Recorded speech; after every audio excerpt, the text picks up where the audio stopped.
Bismillahirrahmanirrahim. Assalamualaikum warahmatullahi wabarakatuh. Kita jumpa lagi hari ini untuk meneruskan sesi pembelajaran bagi mata pelajaran ibadah tahun 4. Tajuk 2, solat fardu, perkara sunat dalam solat. Ada dua perkara sunat, iaitu sunat ab'ad dan sunat hayat.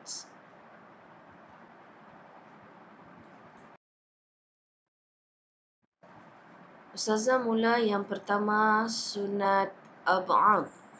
Okey, apa itu sunat ab'ad? Perkara-perkara sunat yang dilakukan semasa solat yang apabila ditinggalkan disunatkan melakukan sujud sahwi sebagai ganti. Okey, sunat ab'ad adalah perkara yang dilakukan semasa solat dan apabila ditinggalkan kita dituntut untuk melakukan sunat sujud sahwi.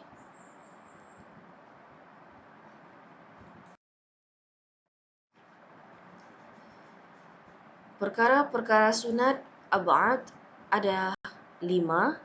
Yang pertama ialah membaca tahiyatul awal. Kedua, membaca selawat ke atas Nabi Muhammad sallallahu alaihi wasallam dalam tahiyatul awal, iaitu Allahumma salli ala Muhammad wa ala ali Muhammad. Ketiga, membaca selawat ke atas keluarga baginda Rasulullah sallallahu alaihi wasallam pada tahiyatul akhir. Keempat, membaca doa kunut dalam solat subuh. Dan yang terakhir, kelima, membaca doa kunut. Okey. Ini adalah 5 perkara sunat ab'ad. Sekiranya ditinggalkan, disunatkan melakukan sujud sahwi.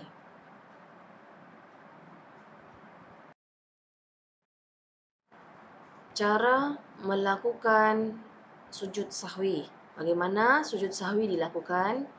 Yang pertama, sujud sahwi dilakukan selepas membaca tahiyatul akhir dan sebelum salam. Selepas membaca tahiyatul akhir, bersujudlah sambil mengucapkan takbir Allahu Akbar dan membaca bacaan dalam sujud sahwi. Subhana man la yanamu wa la yashu. Dibaca ketika sujud sebanyak 3 kali.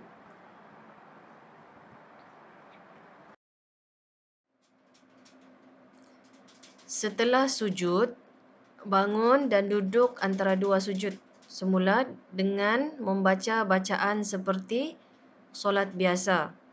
Okey, bacaan dia adalah Rabbighfirli warhamni wajburni warfa'ni warzuqni wahdini wa'afini wa'fu anni. Kemudian sujud sekali lagi sambil mengucap takbir Allahu Akbar, dan ketika sujud baca bacaan sujud sahwi sebanyak 3 kali. Sama bacaan dia seperti sujud yang pertama, subhana man la yanamu wa la yashu.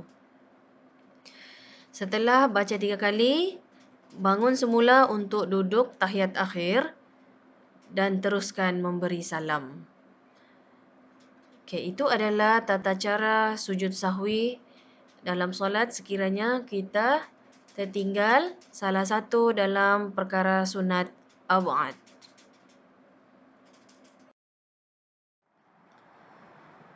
Seterusnya, Ustazah akan terang tentang sunat hayat. Okey, apa itu sunat hayat? Sunat hayat adalah perkara-perkara sunat semasa solat yang jika ditinggalkan tidak perlu dilakukan sujud sahwi. Okey, sunat ab'ad tadi perlu dilakukan sujud sahwi. Sunat hayat tidak perlu dilakukan sujud sahwi. Itu adalah perbezaan antara dua perkara sunat ini.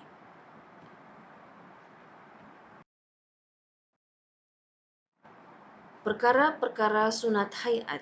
Apa perkara-perkara sunat hayat?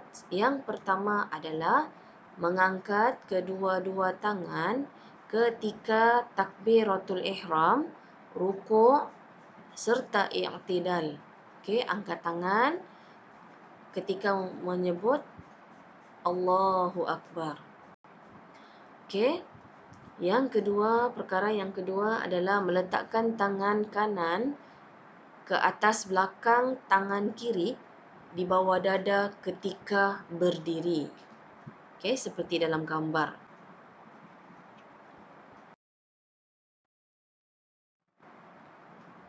Seterusnya yang ketiga adalah membaca doa iftitah. Okey. Perkara sunat seterusnya adalah membaca at-ta'awuz, iaitu a'udzu billahi minasyaitonir rajim. Perkara sunat kelima, melafazkan amin selesai membaca surah Al-Fatihah.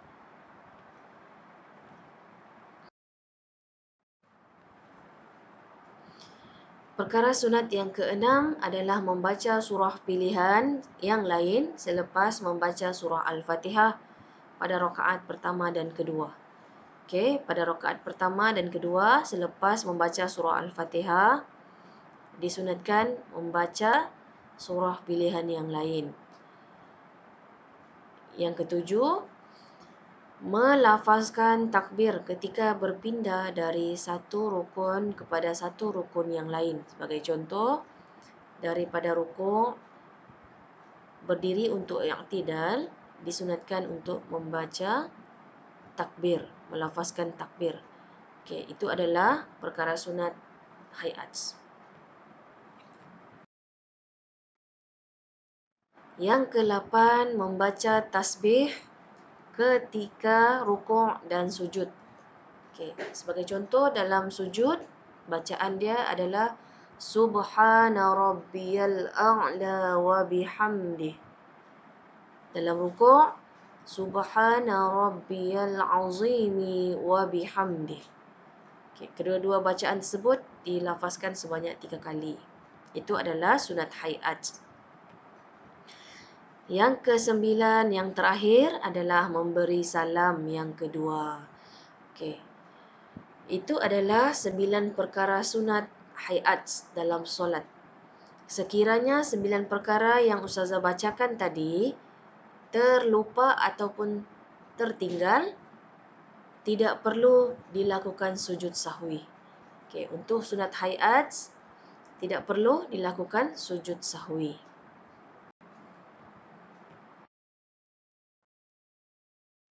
Okey, sekian sahaja untuk hari ini. Terima kasih kepada semua murid-murid yang menonton video penerangan Ustazah. InsyaAllah kita jumpa lagi pada masa akan datang. Selamat mengulang kaji pelajaran di rumah. Sekian, wabillahi taufiq wal hidayah. Wassalamualaikum warahmatullahi wabarakatuh.